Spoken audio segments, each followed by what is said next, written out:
The Mazdaspeed3 has got quite the reputation in the hot hatch market. Now, I know you guys have been asking me for a video on one for a while now. A 13 is probably coming in the near future. However, I came across this 2008 Speed 3. This is the first generation of the iconic hot hatch version of the Mazda 3. It was in production from 07 to 09, so the new one's actually been on the market a little bit longer. And I gotta tell you, when this car first came out, it really put the T in torque steer, just because, I mean, it was essentially one of the most powerful hot hatches on the market at 263 horsepower driving the front wheels. That was essentially the main difference between the Speed 3 and the Speed 6. They both have the same powertrain, a 6-speed manual, but the Speed 6 is all-wheel drive, while this is front-wheel drive. Now, in terms of the looks, I actually prefer the looks of this first generation as opposed to the, the smiley grin on the second generation. It's actually aged quite well. Ignore the aftermarket wheels. I find them rather unsightly. And this particular one also has kind of the JDM style yellow fog lights. But this one does have the Speed 3 tech package. That was essentially your only option. It does have the bi-xenon headlights that swivel. And the one thing about the Speed 3 that many of you may not know, it's not available with a sunroof, not even as an option or a factory option. For some reason, Mazda thought that customers who bought a Speed 3 didn't want a sunroof option. Now, looking at the interior of this Mazda Speed 3, it is the older design. Personally, I think it's aged all right. The materials actually are not, they were praised for being best in class. Surprisingly, I don't really find them that impressive today. Maybe it's just because expectations of compacts have gotten much higher. Now, stepping inside, you actually have a pretty decent step-in height. The roofline doesn't really protrude that much onto your head. Now, smart access is not available on this old Mazda 3, so here's the key for the vehicle. It's a Mazda's older key. It's not even the switchblade key. You can see those are your specific Speed 3 gauges. Overall, I like the color of them, actually. They have a blue halo light at night. And of course, the Speed 3 does have its own specially tuned exhaust note. Now, the window is automatic down for the driver, but it's not automatic up. So the rest of the interior, let's see how.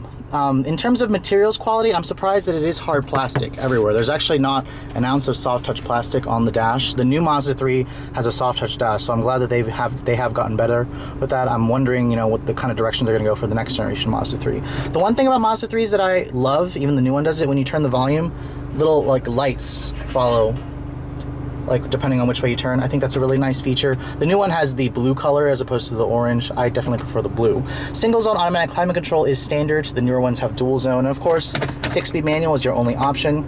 There was a navigation system available, and it did have a flip out unit, so this one actually doesn't have it. And you would have had a little remote that was attached here that you can use. Honestly, Mazda's newer system, their 5.8-inch touchscreen, which I showed you in that 3, is much better. The door panels are hard plastic, again, and the materials kind of cheap, but it is padded right here. It's not leather stitched or anything. The steering wheel is basically the same, steering wheel from the regular Mazda 3. You do have the red stitching, but there's no bolstering extension. The new one actually is missing that as well. But I do like the steering wheel audio controls, and the glove compartment is a pretty big size actually. And you do have a little armrest here. It doesn't slide or adjust like the new one, but you do have some nice storage options. Don't expect to find a USB port, but there is an aux port and power outlet in that center console. Now, the back seat of the Mazda 3 has always been on the tight side, so the Speed 3 is the same way. When you step in, you have, actually a surprising amount of foot space, maybe just because I'm short, but don't expect to find any vents. You do have one mat pocket back here, and then surprisingly, there's a nice armrest here with some cup holders. For most of the times people complaining about the back seat of the Speed 3 being, bad, or the Mazda 3, this one's actually not surprisingly, tight for me at least. The door panel materials are the same hard plastic stuff. It is slightly padded right there, and then you do get, this one does give you the Bose audio system as well. Now, the Mazda Speed 3 only comes as a hatch, which is the way it should be. I'm really glad that this only comes as a hatch. So you do get, a pretty generous amount of cargo space, about 17 cubic feet with the seats up, and 35 when you fold the seats. This one is missing the cargo cover, but again, this is a hot hatch. It's a very practical, fun vehicle.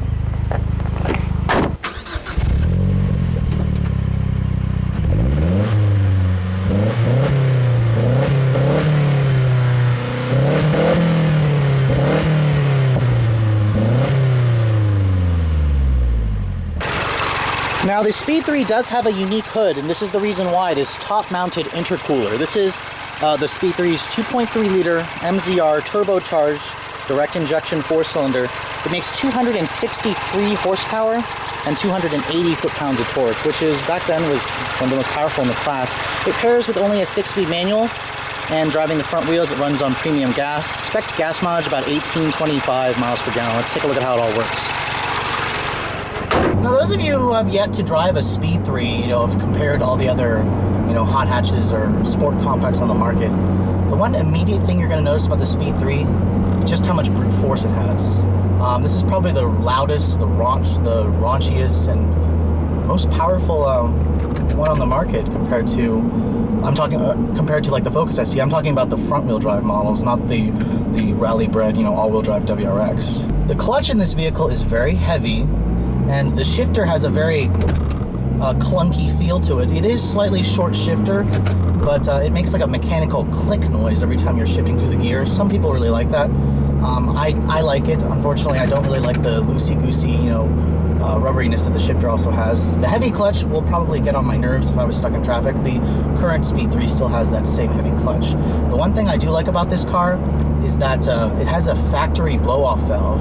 When you get on the gas, the car immediately makes like a whoosh noise when you're shifting the gears. It's very nice to listen to. And one thing about this car, the power comes on in a very peaky sort of way.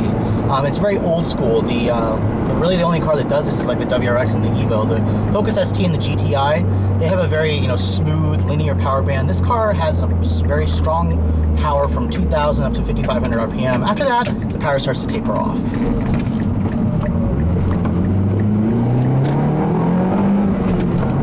And I do have some torque steer a little bit too when you get hard on the throttle in first and second gear. Mazda limits torque in the first 3 gears to minimize that, but this car's 280 foot-pounds of torque really just overwhelm those front tires, and you're going to notice it.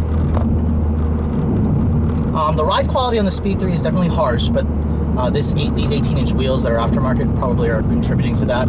Noise levels, you hear the exhaust, you hear the road, you hear pretty much everything in this car. It's a very direct drive experience, which is not necessarily a bad thing. It really depends on your taste. Some people like this and some people don't. I prefer something a little bit more refined, which is why I like the GTI a little bit more than this.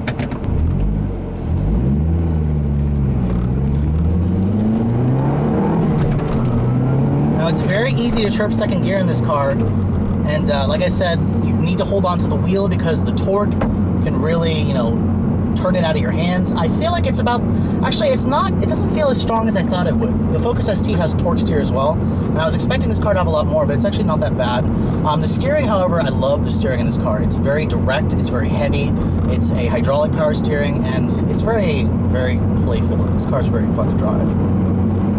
Even in 4th gear, you can see it's got a lot of torque. I can just put my foot down and the car just surges forward, and it has that very nice boost, that turbo whistle noise from that blow-off valve. I love it. This car is definitely very fun. I can see why there's still a lot of people who like this car a lot. Now, the turning radius is pretty big from these aftermarket wheels.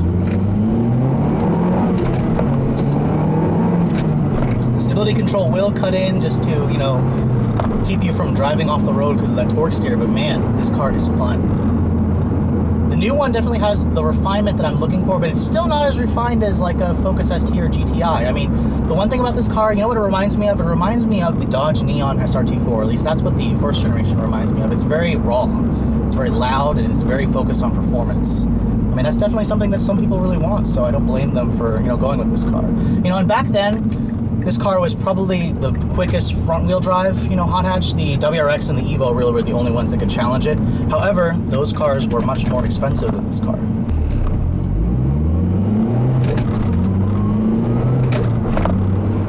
It's just very difficult to drive this car smoothly. That's the only thing I noticed. The clutch is very heavy and non-forgiving. This is not something that you want to teach a first-timer how to drive a stick in. You need to be a pro when you drive this car. Corners is probably where the Speed 3 really excels as well. The car just feels very flat. It's got a very stiff suspension, excellent steering, as I said before, and the seats do a really good job of holding you in place, and they're very comfortable. They have the bolsterings to hold you, but they don't, hug you like an ST's Recaro seats do. At least for me, I find the ST seats a little bit too constricting. But anyways, I hope you guys have enjoyed my overview of this 2008 Mazda Speed 3. I definitely think that this is still one of the quickest, but the most, unrefined of the hot hatches on the market. I would probably say take a look at the 13. I'll show you guys the 13, in the coming weeks when I acquire one. But I definitely think that you guys should definitely keep an eye on the Speed 3. Mazda is planning to introduce an all-new Speed 3 in the next couple of years since a new Mazda 3 is coming out, so the hot hatch wars are not over. Thanks so much for watching, guys. I'll catch you all later.